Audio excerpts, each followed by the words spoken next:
मार्ग प्रशस्त गरेर त्यसको निम्ति आह्वान गरियोस् र अर्को सरकार बनोस् भन्ने अभिप्रायका साथ सम्माननीय राष्ट्रपतिज्यू समक्ष आफूले मार्ग प्रशस्त गरेको र अर्को सरकार बन्नका लागि संविधानको धारा 76 को 5 बमोजिमको सरकार बन्नका लागि मार्ग प्रशस्त गरेको बाटो खोलिदिएको भनेर सिफारिस गरेको कुरा सर्वविदितै छ र त्यो कुरा बाहिर आएपछि बहुतै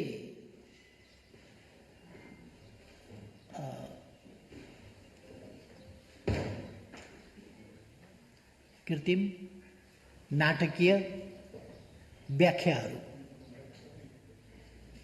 हुने गरेको पाइयो। मानिलिउँ यो असाध्यै नयाँ कुरो अचानक आइपुग्यो जस्तो।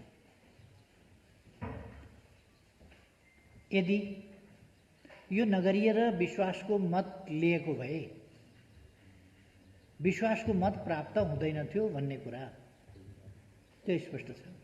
त्यसको व्याख्यामा म बसिजान्छु। विश्वासको मत प्राप्त हुँदैन थियो।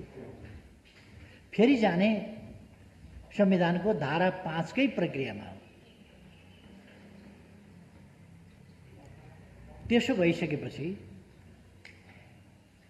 हामीले जेठ 15 गते संविधानले नै तोकेको छ बजेट प्रस्तुत गर्नुपर्छ। त्योभन्दा अगाडि नीति कार्यक्रम प्रस्तुत गर्नुपर्छ। नीति कार्यक्रम र बजेट प्रस्तुत गर्न नयाँ सरकार बन्नेलाई 14 गते सरकार बन्यो भने 15 गते बजेट कसरी पेश गर्ला?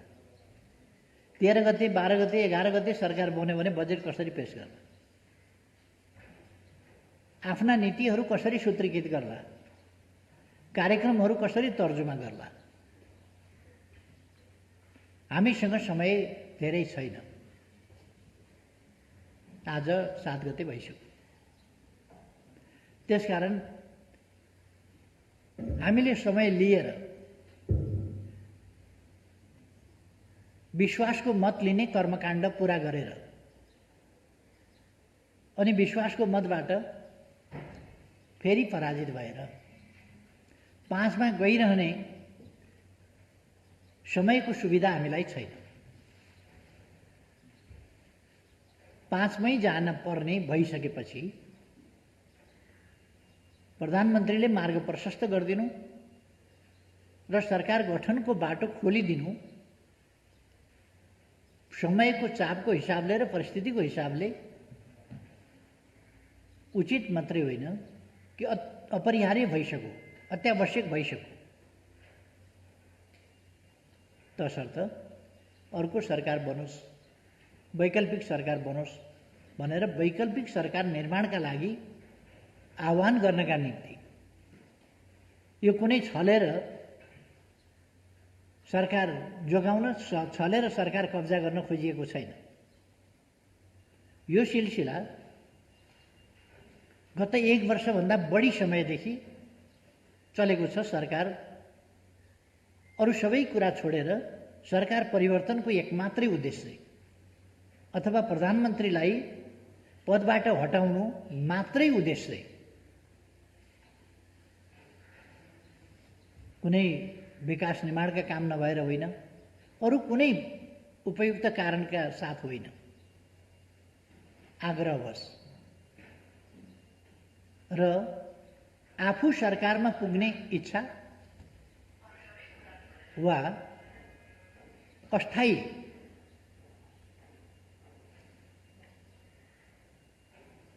एउटा यस्तो खालको स्थितिमा पुर्याउने कि स्थायित्व छैन, अस्थायी ढङ्गले सबै कुरा चलिराखेको छ जस्तो यो त गत वर्षदेखि नै छ। जब संसद अलिक अशक्त स्थितिमै पुग्यो, नयाँ सरकार दिन सक्ने स्थिति, मैले प्रधानमन्त्रीको हैसियतमा नयाँ सरकार दिन सक्ने अवस्था देखिन। सरकार चलाउन सक्ने अवस्था पनि र खास काममा केन्द्रित हुन पाउने अवस्था पनि रहेन। त्यो सरकार ढाल्ने र नयाँ बनाउने त्यो असफल प्रयासकै वरिपरि राजनीतिक दलहरू, नेताहरू केन्द्रित हुने कुराले सरकारले सहज ढङ्गले काम गर्न पनि पाएन र एउटा संवैधानिक प्रक्रियाबाट, त्यो संवैधानिक प्रक्रियाको चक्रबाट अगाडि बढ्नुपर्ने ठाउँमा सधैँ अस्वस्थ खेलको एउटा चक्रव्यूहमा राजनीति परिरहने, देशको अमूल्य समय बर्बाद भइरहने, देशका कोभिड-19 जस्ता महामारीका जस्ता गम्भीर समस्याबाट त्यसको सामना गर्नुपर्ने, एकजुट भएर सामना गर्नुपर्ने त छोडिदेऊ, सरकार आफैले पनि त्यसमा केन्द्रित हुन नपाउने र सरकारलाई अरू ढङ्गले इन्गेज गरिरहने खालका अवस्था भएपछि यहाँहरू सबैलाई थाहा छ, पुष 5 गते मैले प्रतिनिधि सभा विघटनको सिफारिस गरेको थिएँ र वैशाख 17 र 27 मा निर्वाचनको समय तोकेको थिएँ। अहिलेसम्ममा यो दौडधुप उछलकुद सबै समाप्त हुन्थ्यो र ताजा जनादेशका साथ यति बेला नयाँ सरकार बनिसकेका हुन्थ्यो र देश संविधान अनुसार सङ्घीय लोकतान्त्रिक गणतन्त्रलाई सुदृढ गर्दै राजनीतिलाई अस्वस्थताबाट स्वस्थतातिर, अनुचित अभ्यासहरूबाट उचित अभ्यासतिर,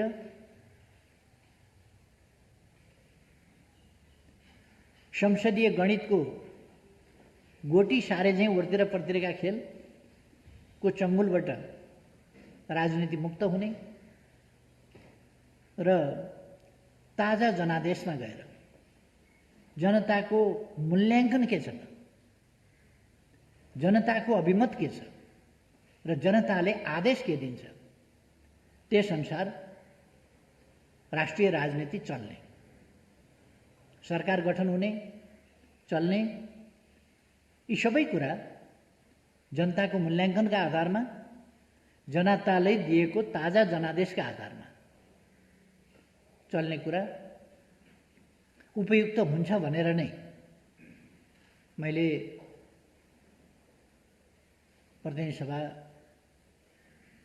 विघटनको सिफारिस गरेका थिएँ।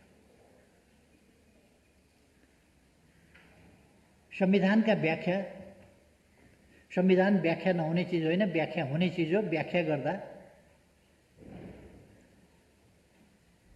देशको राजनीतिक परिस्थिति र परिस्थितिसँग मिलाएर परिस्थितिलाई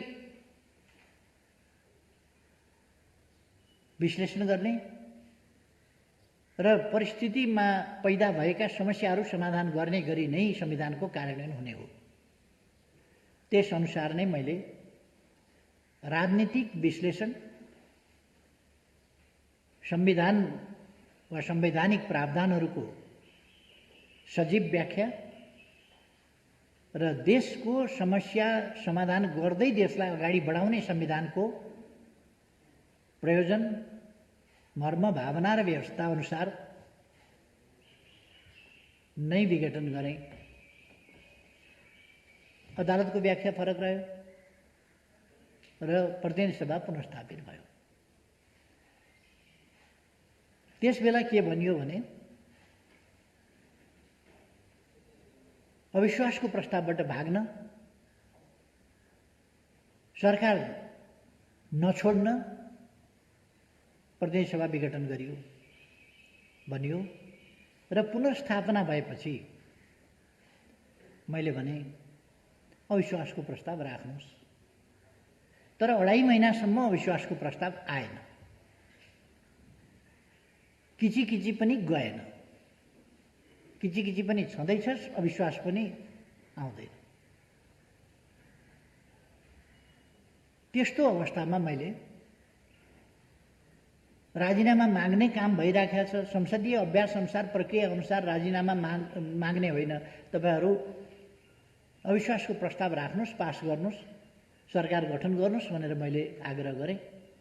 जुन दाबीका साथ, जुन प्रयोजनका लागि उहाँहरूले मुद्दा लड्नुभएको थियो, त्यो मुद्दा अनुसार नै गर्नुहोस् मेरो आग्रह रह्यो। तर अविश्वासको प्रस्ताव आएन 2.5 महिनासम्म। अथवा अविश्वासको प्रस्ताव ल्याएर नयाँ सरकार दिन पनि प्रतिनिधि सभा सफल रहेन। प्रतिनिधि सभालाई सफल हुन दिइएन त्यस रूपमा। आफै त प्रतिनिधि सभा रहने नरहने होइन, दल र दलका नेताहरूको व्यवहारले हुने नहुने हो। प्रतिनिधि सभालाई काम गर्न पनि नदिने, प्रतिनिधि सभालाई प्रभावकारी हुन पनि नदिने, सरकारलाई निर्वाध काम गर्न पनि नदिने र अर्को सरकार, वैकल्पिक सरकार दिनुहोस् न त भन्दा दिन पनि नसक्ने। 2.5 महिनासम्मको प्रतीक्षा र अर्को वैकल्पिक सरकार दिनुहोस् भन्ने मेरो आग्रह, त्यो सफल नभएपछि मैले विश्वासको मत मागेँ। त्यसो भए मैलाई विश्वास दिनुहोस् न त। तपाईँहरू वैकल्पिक सरकार दिन सक्नुहुन्न भने मलाई विश्वास दिनुहोस्। म तपाईँहरूसँग सल्लाह गरेर परामर्शमा सहमतिका साथ अगाडि बढ्न तयार छु। तनाव होइन राष्ट्रिय राजनीतिको। मैले यहाँहरूले मेरो मन्तव्य पनि मेरो प्रतिनिधि सभामा मैले विश्वासको मत किन दिनुहोस् भनेर माग्दा बोलेका कुराहरू पनि यहाँहरूलाई याद होला। मैले भने राष्ट्रिय राजनीतिलाई यति बेला, जति बेला हामी कोभिडको मारबाट पनि अगाडि आक्रान्त भइराखेका छौँ, त्यस्तोमा यस्तो परिस्थितिमा वैकल्पिक सरकार बन्न सकेन, बन्न सक्दैन भने मलाई समर्थन दिनुहोस्। मैले विश्वासको मत मागेँ। विश्वासको मत नदिनका लागि राष्ट्रिय राजनीतिमा यस्तो फोहोरी घिनलाग्दो चक्रव्यूह, यो महाभारतकालीन चक्रव्यूहमा नीति विधि तोडेर, युद्धका नियमहरू तोडेर, आचार संहिता तोडेर, मर्यादाहरू तोडेर, इमान जमान छोडेर घेराबन्दी गरेर अभिमन्युको हत्या भएको थियो। यसपल्ट विश्वासको मत नपुगोस् भन्नका लागि दलहरूभित्रै विग्रह, दलहरूको मर्यादा, दलहरूको अनुशासन, दलीय अनुशासन, लोकतान्त्रिक मूल्य मान्यता पनि छोडेर दलभित्रैबाट समेत तपाईँ सोच्न सक्नुहुन्छ 27 जना मान्छे गुटगत हिसाबले, अनुशासनहीन ढङ्गले, लोकतान्त्रिक मूल्य मान्यता विपरीत अनुपस्थित हुने र सरकार डाल्ने खेलमा दलभित्रैबाट विपक्षीसँग मिल्ने र विपक्षीसँग मिलेर सरकार ढाल्न खोज्ने खालका प्रयासहरूलाई लोकतन्त्रमा के भनिन्छ? के यी प्रयासहरू स्वस्थ प्रयास हुन सक्छन्? लोकतान्त्रिक मूल्य मान्यता अनुसारका हुन सक्छन्? यी प्रयासहरू, यस्ता प्रयासहरू कुनै पनि हिसाबले नैतिक हुन सक्छन्? त्यस्तो होइन। त्यहाँसम्मका प्रयास भए। अरू त अरू, अन्तर्ध्वंस मचाउनेदेखि लिएर भित्रैबाट मिर्जाफर र मीर कासिमहरू सिर्जना गरिए र मिर्जाफर र मीर कासिमहरू सक्रिय भएर इतिहासमै कलङ्कित हुने खालका अपराधिक क्रियाकलापहरू गरे सरकार ढाल्ने प्रयोजनका लागि, विश्वास प्राप्त नहोस् भन्नका लागि। विश्वास प्राप्त भएन। त्यसपछि संविधानको धारा 76 को उपधारा 2 बमोजिमको सरकार बनोस् भनेर 3 दिनको समय सम्माननीय राष्ट्रपतिज्यूले उपलब्ध गराउनुभयो।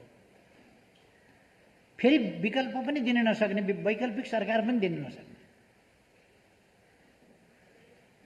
भइरहेको सरकार नडाली नहुने, ढाल्न पनि नसक्ने,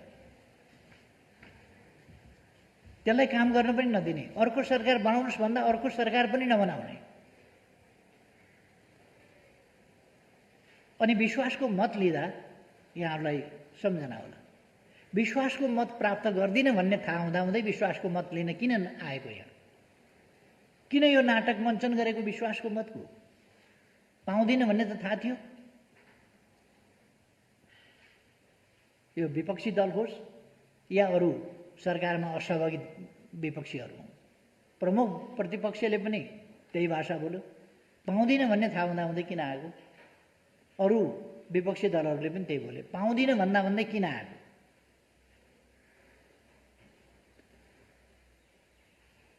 प्रमुख प्रतिपक्ष बाहेकका दलहरूले के भने, तपाईले यो संसदमा विश्वासको मत लिन नैतिक हिसाबले पनि आउन मिल्दैन। अब 76-2 को सरकार पनि बनेन। मैले चाहेर होइन, संविधानले मलाई फेरि प्रधानमन्त्री, अब कसैलाई मन नपर्नु, कसैलाई रिस उठ्नु, कसैलाई बढी त्यो अप्रिय कुरा लाग्नु बेग्लै कुरा हो, तर संविधानले त्यही भन्छ, 76-2 अनुसारको सरकार बनेन भने 3 को बनाऊ। 3 को सरकार बनाए, 1 महिना समय छ, 1 महिनाभित्र विश्वासको मत लिन सकिन्छ। तर मलाई थाहा छ अस्ति भर्खर अविश्वासको प्रस्ताव राख्न सक्ने अवस्थामा विपक्षी राजनीतिक दलहरू छैनन्। त्यो 2.5 महिनाको अभ्यासबाट देखियो। अविश्वास राख्नका लागि संसद फिर्ता पाऊँ भनेको, प्रतिनिधि सभा फिर्ता पाऊँ भनेको अविश्वास राख्ने स्थिति भएन। त्यसपछि विश्वासको मत मैले प्राप्त गर्न सक्ने स्थिति भएन। विश्वासको मत नदिएर सरकार ढाल्नलाई व्हिप उल्लङ्घन गर्ने, आदेशको पालना नगर्ने, दलीय मर्यादा, लोकतन्त्रको आधारभूत मूल्य मान्यता समेतको धज्जी उडाएर अनुपस्थित बस्ने सम्मका अलोकतान्त्रिक हरकतहरू संसदभित्र पसाइए, लोकतन्त्रभित्र पसाइए, लोकतन्त्रको हुर्मत लिने काम गरिए। यो एउटा सरकारको मात्रै प्रश्न होइन, लोकतन्त्रको प्रणालीको प्रश्न हो र प्रणालीको हुर्मत लिने काम भयो। विश्वासको मत आएन, विश्वासको मत पाउने स्थिति छैन, 2 को सरकार पनि बनेन। अब 3 अनुसारको सरकारले फेरि समय विश्वासको मत पाउन्न भन्ने थाहा हुँदाहुँदै, साथीहरूले अस्ति गरेका बहस जस्तै विश्वासको मत पाउँदिन भन्ने थाहा पाउँदै विश्वासको मत पर्खिएर यसरी समयले चापेको बेला नीति कार्यक्रम बजेट, अरूभन्दा पनि बजेट जेठ 15 गते त ल्याउनै पर्छ सरकारले। त्यसकारण वैकल्पिक सरकार बन्ने अवसर दिने हो भने तत्काल दिन जरुरी छ। यो त कसैको अधिकार खोजेको कुरा त होइन नि। मैले भने मार्ग प्रशस्त गरिदिएको छु, मैले मार्ग प्रशस्त गरेको छु। अर्को सरकार बनाउनका लागि वैकल्पिक सरकार बनाउन आह्वान गर्ने, समय दिने काम सम्माननीय राष्ट्रपतिज्यूबाट होस्। मैले भने यसमा षड्यन्त्र कहाँ भयो, बन्न नदिएको कहाँ भयो? अनि 1 दिनको समय दिएको 21 घण्टा जोडेर कति 2.5 महिना दिँदाखेरि किन थोरै भयो त? 2.5 महिना पनि पर्याप्त त भएन। अविश्वासको प्रस्ताव त कसैले राख्न सकेन 2.5 महिनामा। अनि 2.5 महिना नै दिने कि कति दिने त? 2.5 महिनामा नभएको अस्ति 3 दिन दिएको, 3 दिनमा पनि त हुन सकेन। हुन सक्ने हो भने 24 घण्टामा के भयो? दलहरू मिलेर जाँदाखेरि भइहाल्छ। दलहरू मिलेर जाँदाखेरि आज त दिनभरि त होला नि त, 5 बजेसम्म। दिनभरिमा दलहरू मिलेर जान सकिँदैन? त्यो गए भयो।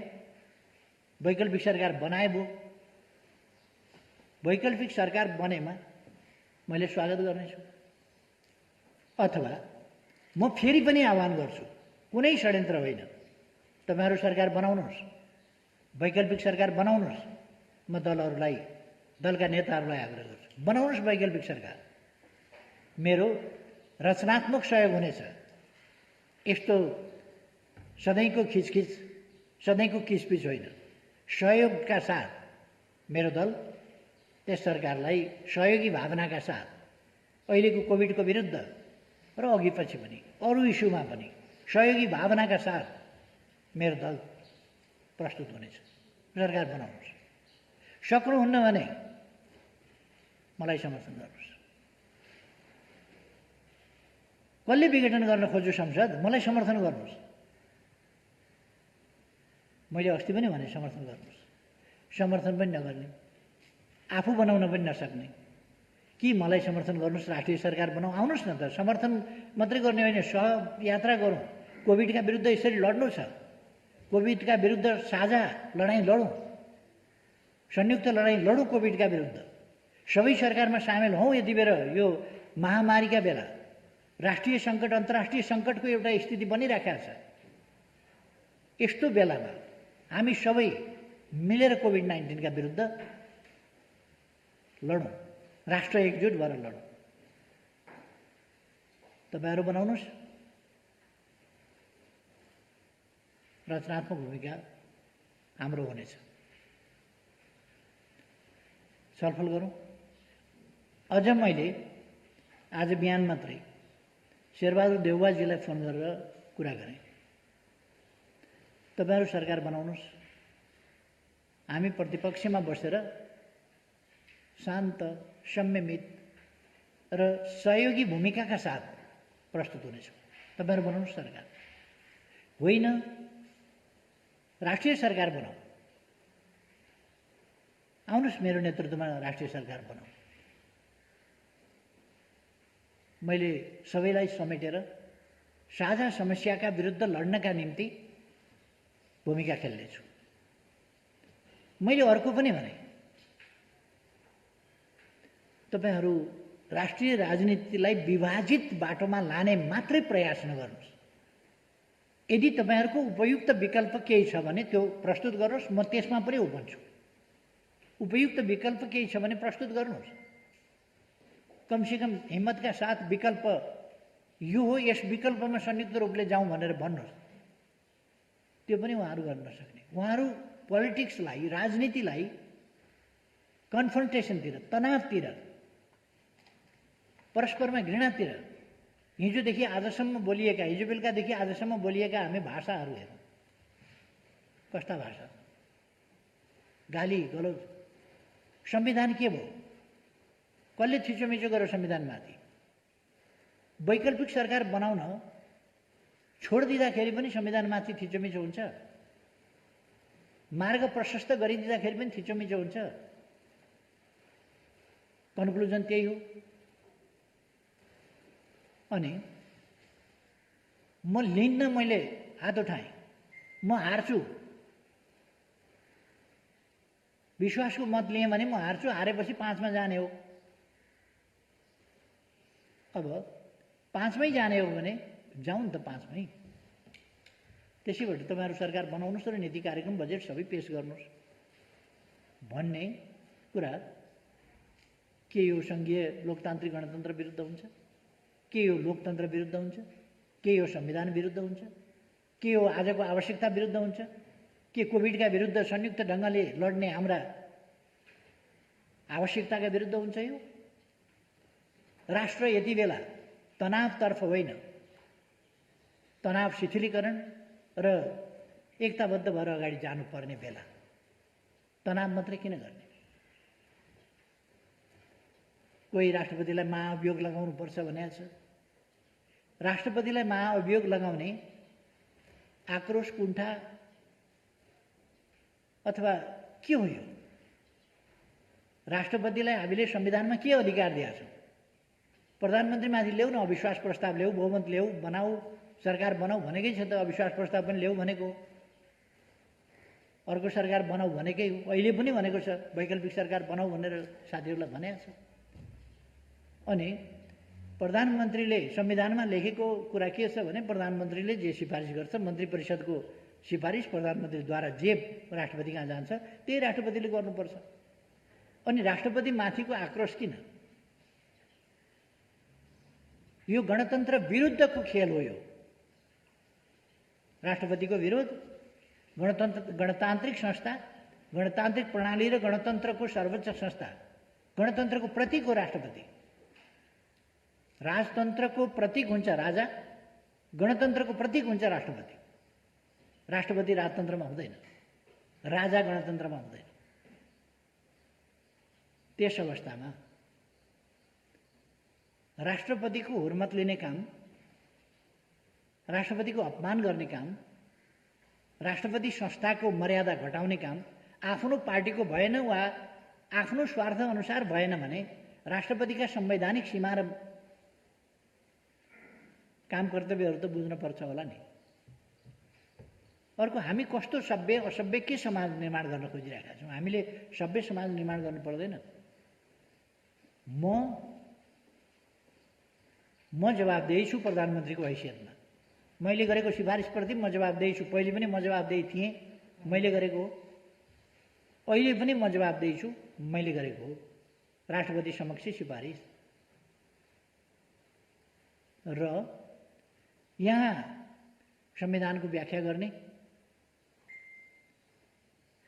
स्वतन्त्र न्यायपालिका होला। पहिले पनि संविधानको व्याख्या गरेको देखिएको छ। वैकल्पिक सरकारका लागि मार्ग प्रशस्त गरेर सरकार बनाउनुस् भन्दा कसरी वैकल्पिक सरकारको बाटो थुनेको हो र छिकेको हो र? यो बाटो खोलिदिएको छ। अहिलेको सरकारका विरोधीहरूलाई एकजुट भएर यो सरकारलाई विस्थापित गर्ने बाटो खोलिदिएको छ। गर्नुस्, एकजुट भएर विस्थापित गर्ने बाटो खोलिदिएको छ नि, त्यो गर्नुस्। मैले भने अर्को सरकारलाई, वैकल्पिक सरकारलाई हाम्रो रचनात्मक सहयोग हुनेछ। हामी त्यस सरकारप्रति असहिष्णु अथवा त्यसलाई कुनै ढङ्गले नकारात्मक ढङ्गले हेर्दैनौँ। यो संवैधानिक प्रक्रिया हो। यो लोकतन्त्रमा यस्तो हुन्छ। किन यस्तो आवेश उत्तेजनाको राजनीतिमा साथीहरू जानुहुन्छ, दलहरू जानुहुन्छ, नेताहरू जानुहुन्छ? प्रतिगमन देख्नुहुन्छ भने जस्तो भएन भने प्रतिगमन। अस्ति के विषयमा हो प्रतिगमनका विरुद्ध लड्नु भने? के पो एउटा आएको थियो होइन, यो अस्ति भर्खर के हुँदाखेरि हो? शपथ। सरकार बन्यो, मैले शपथ ग्रहण गरेँ। प्रतिगमन भयो, सबै जनता, जान्ने सुन्ने बुद्धिजीवी पत्रकार सबैजना मिलेर, राजनीतिक दलहरू मिलेर, सबै मिलेर प्रतिगमन भयो देशमा। केपी ओलीले शपथ लियो, फेरि शपथ लियो, प्रतिगमन भयो, लडौँ प्रतिगमनका विरुद्ध भन्ने आह्वान हो। ताज्जुब लाग्छ। कसले शपथ ग्रहण गर्यो भने, को प्रधानमन्त्रीमा नियुक्त भयो भने क्रान्ति हुने, यही संविधान अन्तर्गत होला। कसले शपथ लियो भने प्रतिगमन हुने, प्रतिक्रान्ति हुने। ती मान्छेले लोकतन्त्र सिकाउने जो लोकतन्त्रका विरुद्ध लडेर लोकतन्त्रलाई पराजित गर्न नसकेर लोकतन्त्रले पराजित गरेपछि लोकतन्त्रलाई आधा मनले स्वीकारेर चलिरहेका छन्, तिनै मान्छेले लोकतन्त्र पढाउने। जे होस्, यतापट्टि म जान चाहन्न। अहिले मेरो भनाइ के हो भने, आवेश उत्तेजनामा चल्ने समय छैन। हामीले अहिले देशको परिस्थितिलाई यस्तो महामारीका बेला गम्भीरतापूर्वक लिनुपर्दछ र साझा प्रयासबाट यसको समाधान गर्नुपर्दछ। साझा प्रयासबाट। त्यो साझा प्रयास मलाई समर्थन गरेर हुनसक्छ, वैकल्पिक सरकार बनाएर हुन सक्दछ, अर्को विकल्प कसैले अगाडि सारे पनि हुन्छ, त्यो विकल्प सार्नुहोस् अगाडि, त्यो गरे पनि हुन्छ। मेरो पहिलो चोइस त आफै विकल्प हो, किनभने मलाई चाहिँ कसैले अविश्वास पनि राख्न सकेन, हटाउन पनि सकेन। अब यदि हटाउने बाहेक अर्को विकल्प हुन सक्दैन भनेर हटाउने दिनको प्रतीक्षा गर्ने हो भने त्यो दिनको प्रतीक्षा गर्दा गर्दै संसद विघटन हुने स्थितिमा पुग्ने खतरा। किन यो 2-3 मा पुर्याएको त उहाँहरूले हो नि, 2 बाट 3, 3 बाट 5 पुर्याएको त उहाँहरूले हो। उहाँहरूले अहिले अत्तो थापेको के भने 4 दिन पछाडि संसद बोलाएर विश्वासको मतमा पराजित भएर जाने हो भने 12-13 गते नयाँ सरकार बनेर बजेट कसरी पेश गर्छ? त्यसकारण यो त छोटो बाटो सजिलो बनाइदिएको छ, यसमा अल्मलिनु पर्ने आवश्यकता छैन। त्यसकारण मेरो चाहिँ पत्रकार साथीहरू मार्फत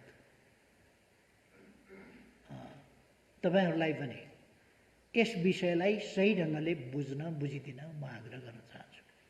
यसमा कुनै देशको हितभन्दा परतिर संविधानको मर्म र भावना, अक्षर र व्यवस्था प्रबन्धभन्दा परतिर केही पनि छैन र यसमा हामी सबै एकजुट भएर देश लाग्नुपर्ने अवस्था छ भनेर मैले फेरि जोड दिन खोजेँ। आज 5 बजेसम्मको समय छ। कसैले वैकल्पिक सरकार दियो भने ठिक छ। म त अहिले पनि भन्छु, कृपया आउनुहोस्, राष्ट्रिय सरकार बनाऊ, सहमतिको सरकार बनाऊ र सहमतिका साथ अगाडि बढौँ।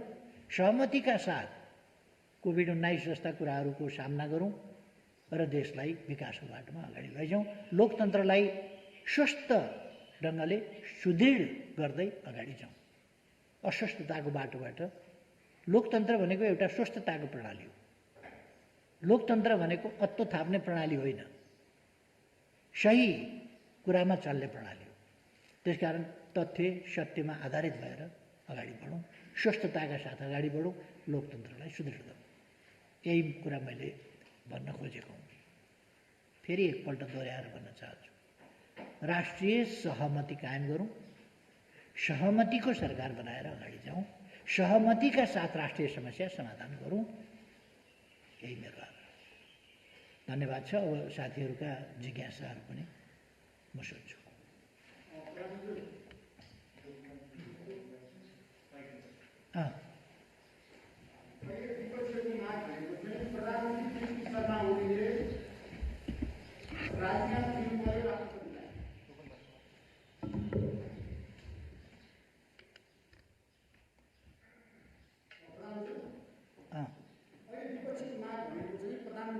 शर्मा ओलीले पहिला राजीनामा दिनु पर्यो, राष्ट्रपति सामु गएर, अनि तपाईँ पदमुक्त भइसकेपछि संविधानको धारा 76 को 5 अनुसारको संयुक्त सरकार बनाउनको लागि राष्ट्रपतिले आह्वान गर्नु पर्यो।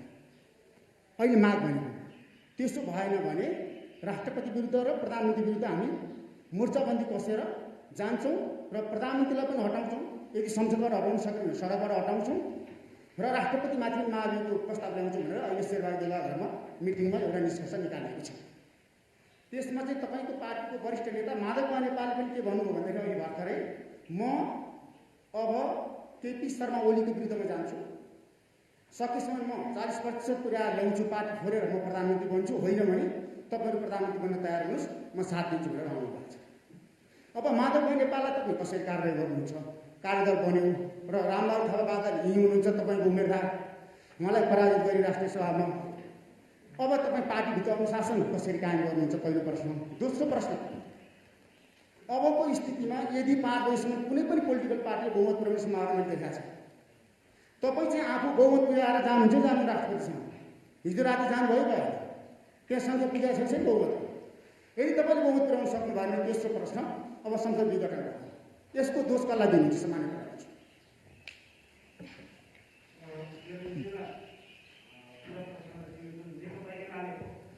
राष्ट्रिय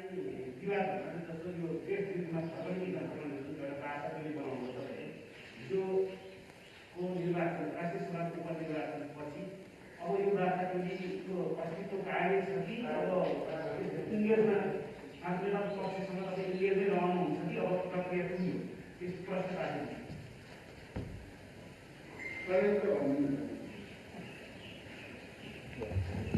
अहिले तपाईँले एउटा समानीकरणले चाहिँ के गर्नु भने मार्ग प्रशस्त गरेको छु भन्नु भन्नुभयो होइन। मार्ग प्रशस्त गर्नु भनेको चाहिँ राजीनामा हो कि होइन, र मार्ग प्रशस्त गर्दैमा त्यसको चाहिँ राजीनामा गरिँदाखेरि एउटा चाहिँ नि काम चलाउ सरकार तपाईँ बन्न नचाहेको किन, र तपाईँले चाहिँ राजीनामा भन्ने कुरा स्पष्ट रूपमा किन भन्नु नखोज्नु भएको, र त्यस त्यो आधारमा तपाईँले चाहिँ यदि राजीनामा भनेर भन्न नसकेको आधारमा तपाईँले फेरि अरू दिन किन पर्खिन सक्नु भएन? तपाईँलाई बजेटको पिर रहेछ, तपाईँलाई नीति कार्यक्रमको समस्या रहेछ, अथवा तपाईँलाई देशमा त्यो चाहिँ गैर संवैधानिक हुन्छ अथवा नियम विपरीत हुन्छ भन्ने लागेको छ भने तपाईँलाई अझै समय थियो। तपाईँ किन अप्ठ्यारोमा पार्नुभयो त्यो पनि ठिक छ, तपाईँले आफ्नो राजनीतिक फाइदाको लागि तपाईँले गर्नुभएको निर्णय ठिक छ। तर यो मार्ग प्रशस्त भन्ने कुरा चाहिँ संविधानमै नभएको यो नयाँ कुरा कसरी ल्याउनु? तपाईँ राजीनामा दिनुपर्ने कुरामा मार्ग प्रशस्त मात्रै कसरी गर्नु? अहिले यतिबाट जाउँ। एउटा सोधिहाल्छु। अच्छा, यो यहाँले चाहिँ राष्ट्रिय सरकारको कुरा गर्नुभयो। राष्ट्रिय सरकार भने चाहिँ यहाँकै नेतृत्वमा मात्रै हुनसक्छ कि अरू कसैको नेतृत्वमा तपाईँ राष्ट्रिय सरकारमा जान तयार हुनुहुन्छ?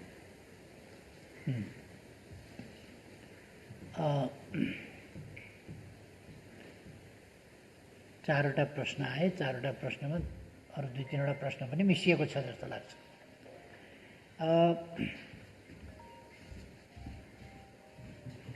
पहिलो कुरा मातृकाजीको प्रश्नबाट जाउँ कि जस्तो लाग्यो मलाई। एउटा जेठ 2 गते फर्किने या नेकपा एमाले भित्रको समस्या कसरी समाधान गर्ने भन्ने, एमाले भित्रको समस्या यो राष्ट्रिय चासो सरकारको विषय हुनुपर्ने थिएन यदि प्रणालीमै घात गर्ने स्तरमा हुँदैनथ्यो भने, प्रणालीकै धज्जी उडाउने खालको हुँदैनथ्यो भने, प्रणालीका मूल्य मान्यता नै धज्जी उडाउने खालको हुँदैनथ्यो भने। र यो त कस्तो हो भने सामान्य एउटा इस्युको कुरा होइन। कर्णालीमा फ्लोर क्रस गराई, संसदीय व्यवस्थामा फ्लोर क्रस गर्ने कुरा लोकतन्त्रमा अस्वाभाविक, असाधारण, अनैतिक र अपराधपूर्ण मानिन्छ, दण्डनीय मानिन्छ दलीय हिसाबले। कर्णालीमा त्यही हो। त्यसै गरी रामबहादुरजी यहीँ हुनुहुन्छ, पार्टीले उहाँलाई उम्मेदवार बनायो र हाम्रै पार्टीभित्रका केही मानिसहरू विपक्षीहरूसँग मिलेर साँठगाँठ गरेर त्यो साँठगाँठको अगुवाईकर्ता भएर स्वतन्त्र व्यक्तिको रूपमा एउटा पार्टी कार्यकर्तालाई बागी विद्रोही बनाएर पदको प्रलोभनमा उसलाई पनि इमान आदर्शबाट च्युत गराएर, यो नेताहरूले गराउनु हुने काम होइन। कार्यकर्तालाई प्रलोभन दिएर, पदको प्रलोभन देखाएर आदर्श च्युत गराउने यो अत्यन्तै अनैतिक काम, त्यो गराएर आफ्नो पार्टीको क्यान्डिडेटलाई हराएर त्यो आफ्नै इनिसिएसनमा हराएछ, अरूलाई पनि समेट्ने काम त्यहीँबाट भएको छ। र समानान्तर कमिटीहरू बनाउनेदेखि लिएर पार्टीको कसरी ध्वस्त गर्न सकिन्छ, पार्टीका सांसदहरूलाई अनुपस्थित गराएर सरकार ढाल्ने प्रयास सबैले देखाएको छ। केपी ओली अलिकति कतै मन पर्दैन भने कसैलाई मन पर्दैन होला, तर पनि यो कुरा अनुपस्थित गराउने कुरा, सङ्गठित ढङ्गले अनुपस्थित गराउने कुरा लोकतान्त्रिक प्रणाली र आचरण अनुसार भएन भन्ने कुरा त लोकतन्त्र मान्ने मान्छेले त भन्नुपर्छ होला। भन्नुपर्ने विषय होइन र यो? कसैले भन्नुपर्ने, कसैले भन्न नहुने विषय हो र? एउटा स्ट्यान्डर्ड त राख्नु पर्ला नि, एउटा मापन त हुनु पर्ला नि। त्यो कुनै मापक नहुने, कुनै स्ट्यान्डर्ड नहुने र लोकतन्त्र भनेको छाडातन्त्र, अराजकतन्त्र त्यो त होइन। लोकतन्त्र भनेको त एउटा अनुशासित, व्यवस्थित प्रणाली हो। लोकतन्त्र भनेको कानुनको राजमा चल्ने प्रणाली हो। त्यसलाई धज्जी उडाउने काम, यसको समाधान हामी गर्छौँ र पार्टी तपाईँले सोधे जस्तै पार्टी अनुशासनहीन र अराजकतामा पार्टी चल्दैन। त्यस कारण पार्टीलाई अनुशासनहीनता र अराजकताको यो फोहोरी खेल मैदान जस्तोबाट एउटा सिद्धान्त आधारित, सिद्धान्तनिष्ठ, गन्तव्यनिष्ठ, सङ्गठित, अनुशासित, सक्रिय संस्थाको रूपमा विकास गर्नुपर्छ। त्यो काम नेकपा एमाले गर्नेछ भन्ने कुरा म जानकारी गराउन चाहन्छु। दोस्रो, सर्वोच्च अदालतको फागुन 23 गतेको फैसलाले अर्कोको नाममा पहिले जेठ 3 गते पार्टी दर्ता गर्दा भइरहेको अर्काको नाममा दर्ता गरिएछ। अर्काको नाममा दर्ता भएपछि नाम जुदाएर दर्ता गर्न कानुनले मिल्दैन। नमिलेपछि दर्ता खारेज भयो। फागुन 23 गतेको फैसलाले दर्ता खारेज भयो। दर्ता खारेज भएपछि पार्टीहरू दर्ता पूर्वको स्थितिमा फर्किए। सर्वोच्च अदालतले पार्टी फुटाइदियो भन्ने कुरा होइन, दर्ता पूर्वको त्यो। किन दर्ता चाहिँ सदर हुन सकेन, अर्काको नाममा भएको हुनाले सदर नभएपछि दर्ता पूर्वको स्थितिमा फर्किए। दर्ता पूर्वको स्थितिमा फर्किएपछि अदालतले भन्यो, निर्वाचन आयोगलाई आदेश दियो कि फेरि अरूसँग नजुदाइकन नयाँ नाम लिएर आउने समय देऊ। निर्वाचन आयोगले 15 दिनभित्र नयाँ नामका साथ दर्ता गर्न आऊ, पुनः दर्ता गर्न आऊ भन्यो। त्यसपछि मैले सर्वोच्च अदालतले दर्ता खारेज गरेको हुनाले पुनः दर्ता गर्नु पर्यो। पुनः दर्ता गर्न जाने कि नजाने कमसेकम हामी सल्लाहसँगले गरौँ। मैले प्रचण्डजीलाई फोन गरेँ। तपाईँहरू सबैलाई थाहा छ, प्रचण्डजीले मेरो फोनको धज्जी उडाएको, माखौल उडाएको तपाईँहरूलाई थाहा छ। मलाई उनसँग भेट्न कुरा गर्न मन छैन भनेको। जब भेट्न कुरा गर्न मन छैन, टेलिफोन गरेर कुरा गरौँ, भेटौँ भन्दाखेरि त्यसलाई माखौल उडाइन्छ भने फेरि नयाँ नामका साथ दर्ता गर्न जाने मूढ मनस्थिति के रहेछ? कसैले दर्ता गर्न जाने प्रयास गरेको तपाईँहरूले देख्नुभयो? मैले प्रचण्डजीलाई फोन गरेको, मैले माधवजीलाई फोन गरेको, मैले माधवजीलाई भेटेको, प्रचण्डजीलाई भेट्न चाहेको, पटक पटक भेट्न चाहेको। आजसम्म पनि, आज पनि, अघि पनि मैले प्रचण्डजीलाई फेरि फोन गरेँ। प्रचण्डजीबाट फोन आउने गरेको छैन, मैले नै गर्ने गरेको छु। किनभने म प्रधानमन्त्री पनि हुँ, म प्रमुख पार्टीको अध्यक्ष पनि हुँ। त्यसकारण मैले नै गर्नुपर्छ भनेर मैले आजसम्म पनि लगातार गरेकै छु फोन। र त्यति बेला पनि मैले 15 दिनको समय हामीलाई निर्वाचन आयोगले दिएको छ भने हामी जाने हो कि होइन? जाने हो भने के नाम लिएर जाने? कसरी फेरि हामी एकजुट हुने? एकीकृत हामी कसरी हुन्छौँ त? हिजो त एउटा बेग्लै परिस्थिति देखा पर्यो। पार्टी कब्जा गर्ने, निकाल्ने, अध्यक्षबाट हटाउने, दलको नेताबाट हटाउने, साधारण सदस्यताबाट समेत हटाउने। त्यो त मौका मिल्दा त ती सबै तमासा त देखिए। तर 23 गतेको दर्ता बदरले, अर्काका नाममा दर्ता भएको हुनाले, दर्ता बदर हुनाले त्यो स्थितिबाट फर्कियो। उहाँहरूले त मेरो त पार्टी सदस्यता भने,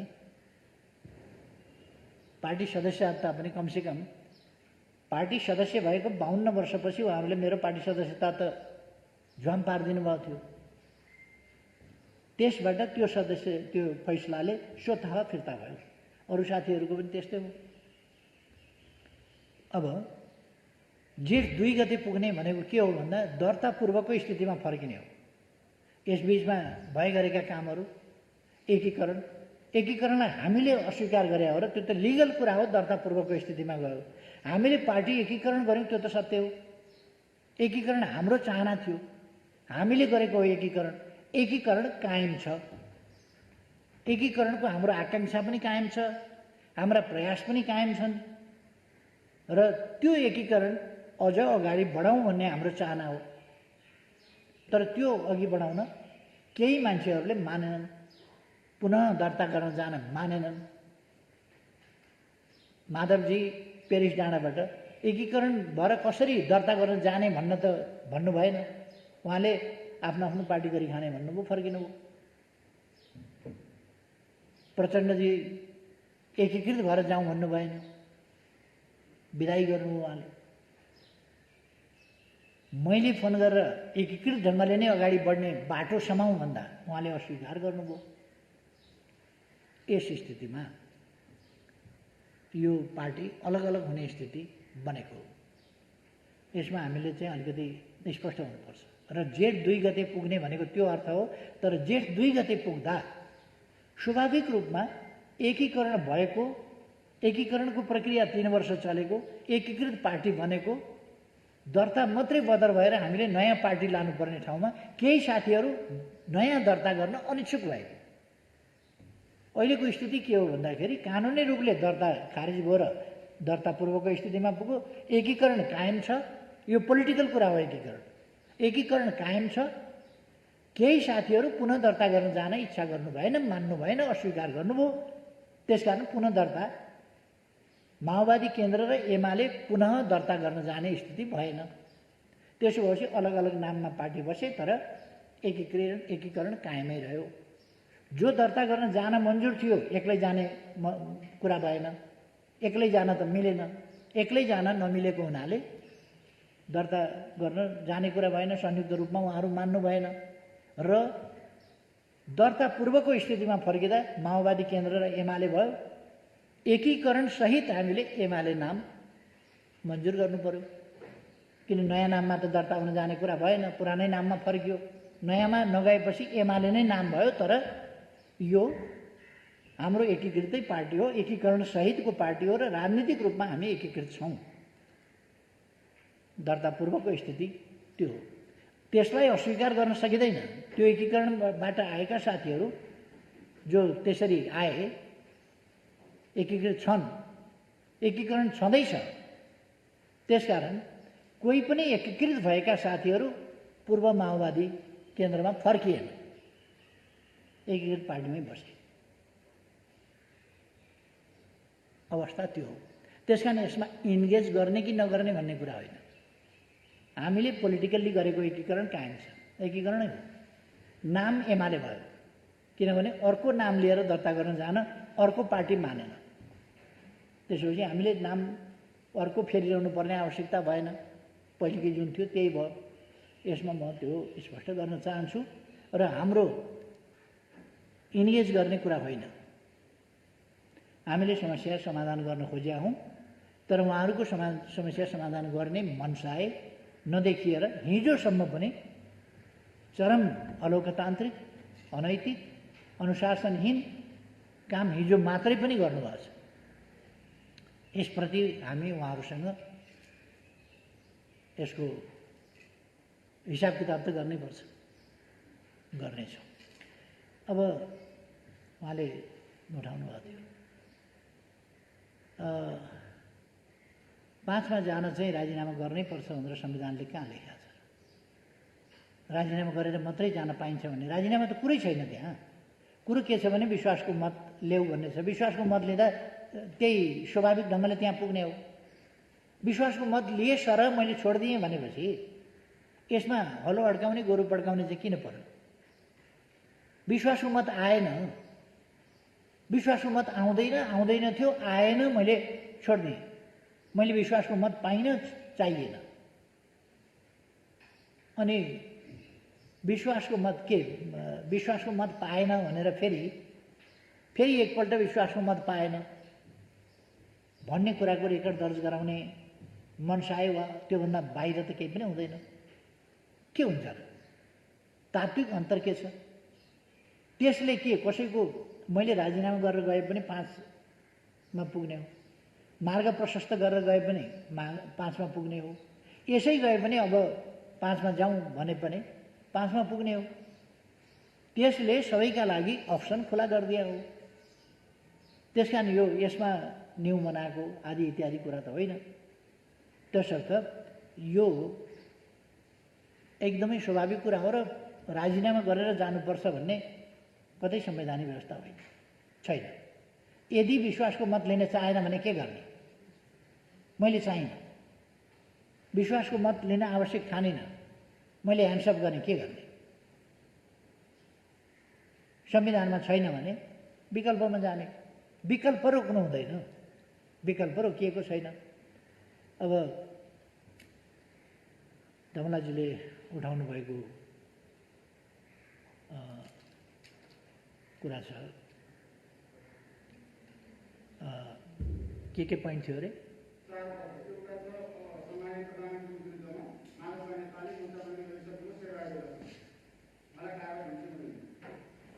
दोस्रो प्रश्न, अब कसैले गोमत पुर्याएन भने र प्रधानमन्त्रीले गोमत पुर्याउनलाई पहल गरे किन गरे? साँझ 5 बजीसम्म जसमा सम्पूर्ण वार्ता भइरहेको छ। मन्त्र ठाकुर राज्य मन्त्रीसँग यो राज्य सम्झौता भएर हिँडेर आएको छ। उहाँलाई सरकारमा लिएर तपाईँ फेरि गोमती सरकार बनाउने कि मुलुकलाई चुनावमा लिएर जाने?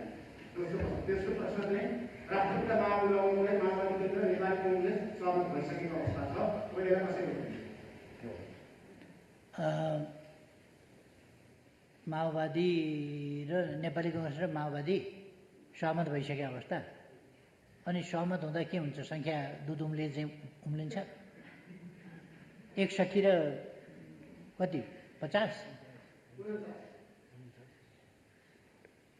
61 र 49, 110 भयो होइन? अनि 110ले सरकार बन्छ त 121 त मसँग छ। अनि के चिताएको त? त्यसको केही अर्थ भएन। उहाँहरू मिल्नुभएको, जसपाले उहाँहरूलाई समर्थन गरेको थाहा छैन मलाई। म भनिरहेको छु अहिले पनि, म चुनावमा नलैजाउँ देशलाई, कि वैकल्पिक सरकार बनाउनुहोस् कि मलाई समर्थन गर्नुहोस्। यो पनि मन्जुर छैन, त्यो पनि मन्जुर छैन भने विकल्प के छ त? त्यो पनि अगाडि सार्नुहोस् न त, त्यो पनि अगाडि सार्नुहोस्।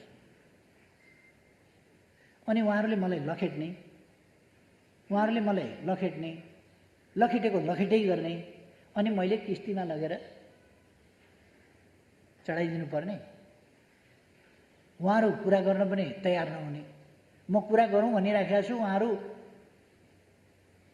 त्यो कपडा बुन्ने तानको सटर जस्तो दक्षिण उत्तर गरेर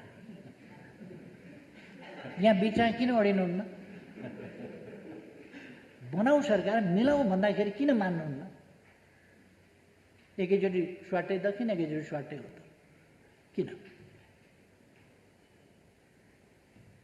त्यो उत्तर दक्षिण नि त्यो ब्याट्सम्यानले ब्याट्सबाट बल उम्कायो, अर्काले च्याप्प समातिसक्यो, अब रन बनाउँछु भनेर कुदेर हुन्छ? त्यसपछि कुदेर हुन्छ? बल अर्काले समातिसकेपछि अनि रन बनाउन कुद्ने। यो जति उत्तर दक्षिण रन बनाउन कुदे पनि कति रन बन्छ? घरमा गएर जोड्न काम लाग्छ, राजनीतिमा काम लाग्दैन। तसर्थ मेरो आग्रह के छ भने, देशलाई चुनावमै गयो देश भने पनि, उहाँहरूले चुनावमै पुर्याउनु भयो भने पनि, यसो पनि नमान्ने त्यसो पनि नमान्ने केही पनि नमान्ने गरेर चुनावमै पुर्याउनु भयो भने पनि आकाश खस्ने कुरा होइन। यो संवैधानिक प्रक्रिया हो, आकाश खस्ने कुरा होइन। त्यो पुग्यो भने स्वतन्त्र निष्पक्ष शान्तिपूर्ण ढङ्गले स्वतन्त्र निष्पक्ष चुनाव गराउनुपर्छ। जनताको अभिमत के हो त्यसबाट आउनुपर्छ। चुनावै भयो भने पनि आकाश खस्छ भन्ने कुरा होइन। तर चुनाव त अब यो मङ्सिरमा नभए अर्को मङ्सिरमा त गर्नै पर्छ। आउँदो फागुनमा त स्थानीय तहको निर्वाचन गर्नै पर्छ। निर्वाचनसँग त हामी एकदमै भागेर पनि त कहीँ पुग्दैन होला नि त। लोकतन्त्रमा निर्वाचन त अनिवार्य छ। निर्वाचन फेस गर्नुपर्छ, जनताको मूल्याङ्कन थाहा पाउनुपर्छ, सामना गर्नुपर्छ जनताको मूल्याङ्कन र जनताको आदेश, ताजा जनादेश जो जनताको अभिमतबाट प्रकट हुन्छ त्यो स्वीकार्नुपर्छ। जनताको अभिमत एक अवधिका लागि स्वीकार्नुपर्छ, यो सधैँका लागि होइन। 5 वर्ष अहिलेको स्थितिमा 5 वर्ष हामीले जसरी चलाउने भनेका थियौँ त्यसलाई स्वीकारेको भए, प्रचण्डजीले स्वीकारेको भए त यो समस्या आउँदैन थियो नि त। उहाँले स्वीकार्नु भएन। माधव नेपालले जनताको अभिमतलाई स्वीकारेको भए, आफ्नै पार्टी ध्वस्त पार्न उहाँ तयार हुनुभयो। कमसेकम 121 सिट नेकपा एमालेलाई दिएको त जनताको अभिमत हो नि। त्यो कुरा माधव नेपाललाई मन्जुर छैन। उहाँले सकेसम्म धेरैलाई राजीनामा गराएर भए पनि तोड्न चाहनुहुन्छ जनताको अभिमत। जनताको अभिमतको उल्लङ्घन गर्न चाहनुहुन्छ, त्यसलाई भाँचखुस पार्न, धुजा पार्न चाहनुहुन्छ। अनि डेमोक्रेसीका कुरा गर्ने, बिहानै बेलुकै कोटेश्वर धाएर नेकपा एमाले फुटाउन उद्योग गर्नुहुन्छ, अनि लोकतन्त्रका कुरा गर्ने, अस्थिरताको खेती गर्ने, अनि फेरि लोकतन्त्रका कुरा गर्ने, यी कुराहरू शोभनीय हुन सक्दैनन्। अब अघि मैले मातृकाजीको प्रश्नकै जवाफमा भनिसकेँ, यी सबै बिचमा गरिएका पार्टीका आन्तरिक गडबडीहरू, आन्तरिक अनुशासनहीनता र अराजकताका समस्याहरू, तिनको पार्टीले समाधान गर्नेछ। त्यो त पार्टीले, कमिटीले बसेर छलफल गरेर, उहाँहरूसँगै पनि छलफल गरेर सच्चिन सुध्रिन तयार हुनुहुन्छ भने मौका दिएर त्यसरी काम गरिनेछ, तर समस्याहरू समाधान गरिनेछ। अर्को कुरा, नेकपा एमाले देशको प्रमुख राजनीतिक पार्टी, पपुलर भोटको हिसाबले पनि र सिटको हिसाबले पनि जनताले सर्वाधिक मत र सिट दिएको, अर्थात् सर्वाधिक विश्वास गरेको, भरोसा गरेको पार्टीको हैसियतले यसको काँधमा लोकतन्त्रलाई यताउता हुन नदिने, संविधानको रक्षा र कार्यान्वयन गर्ने गराउने, सङ्घीय लोकतान्त्रिक गणतन्त्रात्मक प्रणाली र हाम्रो संविधानले गरेका आधारभूत कुराहरू, व्यवस्थाहरू, यी कुराहरूको रक्षा गर्ने सबभन्दा बढी कर्तव्य पनि आफ्नो काँधमा छ भन्ने ठान्छ र त्यसै अनुसार त्यसको रक्षाका निम्ति यो उभिन्छ। लोकतन्त्रको भविष्यमा कुनै तलमाथि पर्न दिने छैन, किनभने नेकपा एमाले यस देशमा छ र सङ्घीय लोकतान्त्रिक गणतन्त्रको रक्षाका निम्ति, संविधानको रक्षा, कार्यान्वयन, त्यसका निम्ति, प्रभावकारी कार्यान्वयनका निम्ति नेकपा एमाले यो अग्रभागमा उभिएर लडाइँ गर्छ।